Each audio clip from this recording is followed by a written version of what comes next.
Sciatica కోసం gabapentin, pregabalin అనే anti neuropathic remedies and painkillers aspirin, aceclofenac, diclofenac ఇవి కాకుండా న్యాచురల్గా మనం తగ్గించుకోవచ్చా? చాలామంది నన్ను అడుగుతున్న ఈ క్వశ్చన్ కోసం నేను ఈ వీడియో చేస్తున్నాను. సో ముఖ్యంగా దీంట్లో డిస్కస్ చేసేది ఏంటంటే న్యాచురల్గా మనకు ఏదైనా పెయిన్ కిల్లర్ లాగా పనిచేసే హెర్బల్ ఏమైనా ఉందా అంటే ఖచ్చితంగా ఉంది. దాని గురించి కూడా చెప్తాను ఇప్పుడు. అండ్ నెక్స్ట్ మీకు అసలు ఎందుకు ఈ సయాటికాలో మీకు పెయిన్ కిల్లర్స్ ఇస్తున్నారు అనే దాని గురించి కూడా డిస్కస్ చేద్దాము. ఐఎమ్ యువర్ డాక్టర్ సతీషరా. సో ఫస్ట్ మనకు సయాటికా అంటే ఏంటి? ఇది సయాటికా పేషెంట్స్ని ఎవరు అడిగినా చెప్తారు. సో ఎందుకంటే వాళ్ళు చాలా సంవత్సరాల తరబడి ఆ పెయిన్ భరిస్తూ ఉంటారు కాబట్టి దాని గురించి డాక్టర్ కంటే పేషెంట్స్కి ఎక్కువ తెలుసు. సో చెప్పాలి కాబట్టి చెప్తున్నా. సయాటికా సిమ్టమ్స్ ఏముంటాయి? జనరల్లీ సయాటికా అంటే ఏంటంటే మీకు వెన్నెముక్కలో స్పైనల్ కార్డ్లో సయాటికా అనే ఒక బండిల్ ఆఫ్ నర్వ్. సయాటికా అంటే ఒకటే నర్వ్ కాదండి, మనకు 5 రకాల పెద్ద నర్వ్స్ అన్నీ కలిసి ఆ ఒక బండిల్ లాగా ఏర్పడి అది మీకు వెన్నుపాము ద్వారా ప్రయాణిస్తూ మీకు రెండు వైపులా అది మీకు హిప్ దగ్గర నుంచి అంటే నడుము దగ్గర నుంచి హిప్లోంచి కింద కాలు వరకు మనకు రెండు వైపులా కూడా స్ప్రెడ్ అవుతుంది. ఈ సయాటికా నర్వ్ అనేది ఇట్స్ ఎ మేజర్ నర్వ్. మనకు జనరల్లీ సిమ్టమ్స్ ఏముంటాయి చాలామందిలో అంటే చాలామంది మనకు సయాటికా అని ఎట్లా గుర్తుపడతారు అని అంటే వచ్చిన వాళ్ళు మనకు చాలా సిమ్టమ్స్లో మేజర్గా చెప్తున్న గుర్తుపట్టే సిమ్టమ్స్ ఏంటంటే కొంతమందికి ఎలక్ట్రిక్ లైక్ షాక్ అంటే ఏదో షాక్ కొట్టినట్టుగా పెయిన్ వస్తుందంటున్నారు. కొంతమంది కంటిన్యూస్గా తిమ్మిర్లు, మంటలు, ఇవి బేసిక్ సిమ్టమ్స్. సో ఈ సిమ్టమ్స్ అనేవి ఒక్కొక్కరికి ఒక్కోలా ఉంటున్నాయి. ఇది కాకుండా మనకు సయాటికా ఎలా తగ్గించుకోవాలనే దాని గురించి మాట్లాడుతున్నాం కాబట్టి సో సయాటికా ఎలా తగ్గించుకోవాలి, దీనికి జనరల్లీ ట్రీట్మెంట్ ఏముంటుంది? నార్మల్లీ ట్రీట్మెంట్ ఏముంటుందండి? 3 రకాల ట్రీట్మెంట్స్ ఉంటాయి. ఫస్ట్ మనకు ఎన్ఎస్ఏఐడి అంటాం, అంటే non steroidal anti inflammatory drugs అని చెప్పేసి చెప్తాం. అంటే సింపుల్గా చెప్పాలంటే పెయిన్ కిల్లర్స్. ఇది ఫస్ట్ మెథడ్. సెకండ్ మెథడ్ ఏంటి? యాంటీ న్యూరోపతిక్ రెమెడీస్ కొన్ని ఉంటాయి, లైక్ గాబాపెంటిన్, ప్రెగాబలిన్ ఇలాంటివి కొన్ని, అండ్ ఇంకా కొన్ని మెడిసిన్స్ కూడా ఉంటాయి. అండ్ ఇది కాకుండా ఫైనల్లీ థర్డ్ స్టెప్ ఏముంటుంది? మీకు స్టీరాయిడ్స్ ఇస్తూ ఉంటాం. ఇది సయాటికా నర్వ్ పెయిన్ తగ్గించడానికి జనరల్లీ మనకి ఇచ్చే రెమెడీస్. సో న్యాచురల్గా మనకు పెయిన్ కిల్లర్ ఏదైనా ఉందా అంటే ఉందండి. దాని పేరు ఏంటంటే ఆ ట్రీ పేరు వైట్ విల్లో అని చెప్పేసి అంటాము. ఈ వైట్ విల్లోను మనకు జనరల్లీ వైట్ విల్లో బార్క్ అంటే ఆ బెరడు నుంచి తయారు చేస్తారు. ఈ వైట్ విల్లో బార్క్ అనేది ఏంటంటే మనకు ఏషియన్ కంట్రీస్లో పెరుగుతుంది. ముఖ్యంగా మనకు ఇండియాలో కూడా ఉంటుంది, పాకిస్తాన్లో ఉంది, బంగ్లాదేశ్లో ఉంది, థాయిలాండ్లో ఉంది. అంటే సౌత్ ఈస్టర్న్ కంట్రీస్లో మనకు ఈ వైట్ విల్లో బార్క్ అనేది బెరడు అనేది వైట్ విల్లో చెట్టు అనేది పెరుగుతూ ఉంటుంది. దీనికి టర్మినాలజీ ఏముందనంటే Salix alba, botanical name Salix Alba.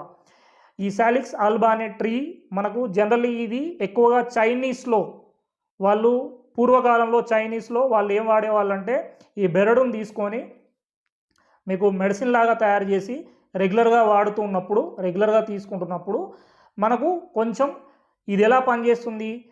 ఎన్ఎస్ఏఐడి ఇంతకుముందు అన్నాం కదా, పెయిన్ కిల్లర్ అన్నాం కదా, ఇట్స్ ఎ న్యాచురల్ ఆస్పిరిన్. వాళ్ళు దీన్ని న్యాచురల్ ఆస్పిరిన్ అని కింద అంటే న్యాచురల్ పెయిన్ కిల్లర్ కింద దాన్ని వాడేవాళ్ళు.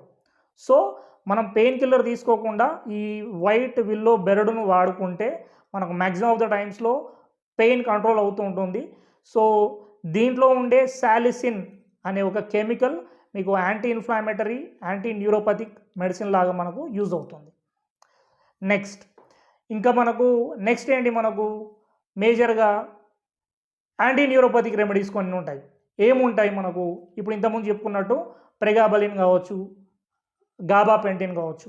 సో ఇవి న్యాచురల్గా ఎక్కడైనా దొరుకుతాయి. ఎక్కడ దొరుకుతాయి? మీకు మన ఇంట్లో ఉంటాయండి. ఇవి ఎక్కడో కాదు, మన ఇంట్లోనే ఉంటాయి. మన పోపుల పెట్టెలో ఉండే మెంతులు, ఫెనుగ్రీక్ సీడ్స్ అని అంటాం. ఈ ఫెనుగ్రీక్ సీడ్స్ అనేవి మీరు రోజు రెగ్యులర్గా కొంచెం నీళ్ళలో కలిపి తీసుకుంటే నైట్ నానబెట్టి మీకు దీంట్లో ఉండే కెమికల్స్ యాంటీ ఇన్ఫ్లామేటరీగా పనిచేస్తూ యాంటీ న్యూరోపథిక్ అంటే మనకు నరాలకు బలాన్ని ఇచ్చేలాగా కూడా ఉపయోగపడుతుంది. సో ఈ మెంతులు కూడా one of the major source of సయాటికాకు నొప్పి తగ్గడానికి మేజర్ సోర్స్ లాగా ఉంటుంది. ఇంకా ఏం సీడ్స్ అనేవి మనకు ఉపయోగపడతాయి. చాలామందిలో గుమ్మడి గింజలు, చియా గింజలు, అవిసె గింజలు ఇవి కూడా మీరు రెగ్యులర్గా తీసుకుంటే వీటిలో యాంటీ ఇన్ఫ్లామేటరీ పుష్కలంగా ఉన్నాయి. ముఖ్యంగా మీకు ఈ మెంతుల్లో మీకు B2 రిబోఫ్లావిన్ ఉంటుంది. ఇంకా చాలా రకాల విటమిన్స్ ఉంటాయి.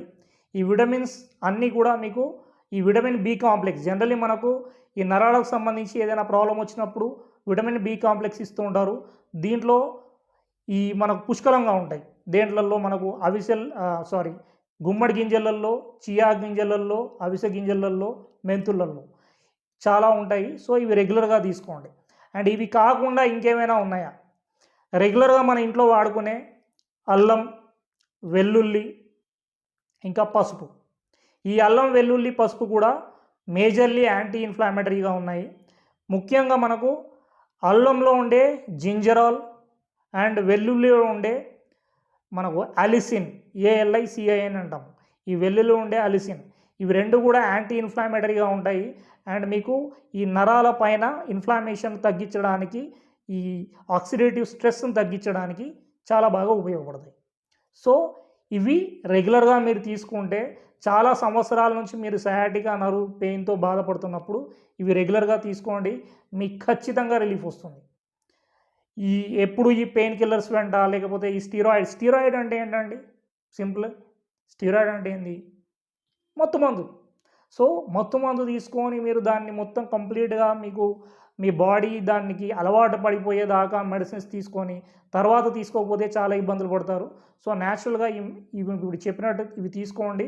ముఖ్యంగా మనకు వచ్చే ప్రాబ్లం ఏంటంటే ఇన్ఫ్లామేషన్. ఇప్పుడు ఏమవుతుంది జనరల్లీ మీకు ఈ డిస్క్ల మధ్యలో ఉండే హెర్నియేటెడ్ డిస్క్ అంటే ఈ వెన్నెముక్కలో ఉండే ఈ డిస్క్ల మధ్యలో ఉండే ఈ వెన్నెముక్క అనేది ఈ డిస్క్ అనేది బయటికి రావడం వల్ల నరాల మీద ఒత్తిడి పడి మనకి నరాలకు ఇబ్బంది వస్తుంది. సయాటికా నర్వ్ పెయిన్ అనేది వస్తుంది. సో ఇప్పుడు ఏంటిది? ఇది ఎందుకు వచ్చింది? ఇన్ఫ్లామేషన్ అంటాం. ఇన్ఫ్లామేషన్ ఎందుకు వస్తుంది? జనరల్లీ మనం తీసుకునే ఫుడ్ వల్ల వస్తూ ఉంటుంది.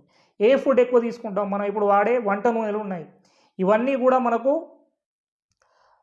ముఖ్యంగా దీనిలో 2 రకాల ఫ్యాటీ యాసిడ్స్ ఉంటాయండి. omega-3 fatty acids, omega-6 fatty acids అంటాం. మనకు omega-3 ఫ్యాటీ యాసిడ్స్ ఏంటంటే చాలా మంచిది బాడీకి. అవి మనం చాలా తక్కువగా తీసుకుంటాం. omega-6 ఫ్యాటీ యాసిడ్స్ ఇప్పుడు మనం తీసుకునే వంట నూనెలన్నీ కూడా omega-6 ఫ్యాటీ యాసిడ్సే ఉంటాయి. ఈ omega-6 ఫ్యాటీ యాసిడ్స్ అంటే మనం ఇప్పుడు వాడుకునే ఏ ప్యాకెట్ అయినా వంట నూనెల ప్యాకెట్లు తీసుకుంటాం కదా, అందులో ఏదైనా omega-6 ఫ్యాటీ యాసిడ్స్ ఉంటాయి. ఈ omega-6 ఫ్యాటీ యాసిడ్స్ ఏం చేస్తాయంటే ఆక్సిడేటివ్ స్ట్రెస్ని పెంచుతూ మీకు ఆ ఇన్ఫ్లామేషన్ పెంచుతూ ఇంకా ఒత్తిడిని తెస్తూ ఉంటుంది.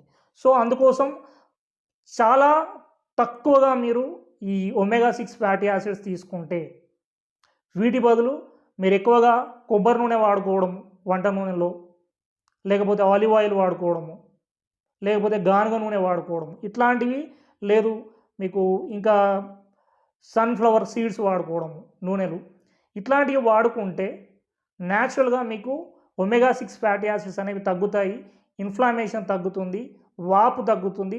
నాట్ ఓన్లీ ఇన్ సయాటికా అండి, ఆర్థరైటిస్ జాయింట్ పెయిన్స్ కూడా మీకు తగ్గుతూ వస్తుంటాయి. Thank you for watching.